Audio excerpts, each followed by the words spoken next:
হযরতে মাইজ ইবনে মালিক নামে একজন সাহাবী জিনা করছে। আল্লাহর নবীর কাছে এসে বলছি, ইয়া রাসূলুল্লাহ কাদ জানাইতু, আমি জিনা করে ফেলেছি।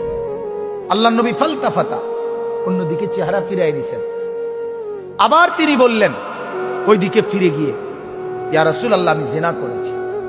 নবীজি আবার চেহারা আরেক দিকে ফিরাই নিলেন। উনি আবার বললেন, ইয়া রাসূলুল্লাহ আমি জিনা করে ফেলেছি, আমাকে শাস্তি দেন, আমার উপরে হদ শরীয়তের বিধান কায়েম করেন, আমার আখিরাত পরিষ্কার করে দেন, আমার আখিরাত বরবাদ হয়ে যাবে নাই তো। আমি এখন ফয়সালা বিচার মানতে রাজি, আমার রায় এখন করে দেন। আল্লাহর নবী সাল্লাল্লাহু আলাইহি সাল্লাম তিনবারের পরে সাহাবীদেরকে বললেন, খোঁজ নাও সত্যি কিনা। খোঁজ নিয়ে দেখছে সত্যি ঘটনা। আল্লাহর নবী সাল্লাল্লাহু আলাইহি সাল্লাম বলছেন, গর্ত খনন করো। গর্ত খনন করছে।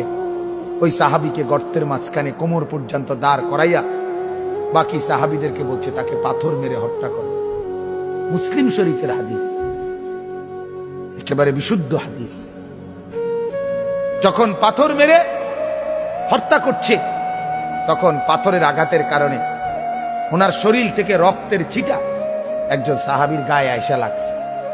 ওই সাহাবী তখন একটু বিরক্ত হয়েছে। বিরক্ত হইয়া বলছে, আহ, এক নাফরমানের রক্ত লাগলো, এক বদকারের রক্ত গায়ে লাগলো, তো মানে এরকম একটা বিরক্তি দেখাইছে। সাথে সাথে আল্লাহর নবী সাল্লাল্লাহু আলাইহি ওয়াসাল্লাম নবীজি বললেন, হে সাহাবী তুমি এটা কি বললা, কি বললা?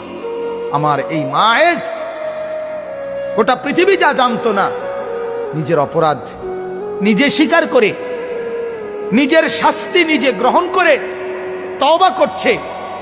এটাই তো তার শ্রেষ্ঠতম তওবা। আখিরাতের ভয়ে নিজেকে শাস্তির সামনে পেশ করে দিছে। আল্লাহর নবী তখন বললেন, লাকাদ তাবা তাওবাতান, আরে সাহাবীরা শোনো, আমার এই সাহাবী এই মুহূর্তে এমন তওবা করছে, এটা তার এমন তওবা, লাউ কুসিমাত জামিউল আরদি লা ওয়াসাত, যদি তার এই তওবা বাইটা বন্টন করে পৃথিবীর সমস্ত নাফরমানের গুনার মোকাবেলায় তার তওবা যদি বন্টন করে, আল্লাহ তাআলা সবাইকে মাফ করে দিবে। তার তওবা এত ভারী, কারণ সে তো নিজের অপরাধ নিজে কি করছে, স্বীকার করে নিছে।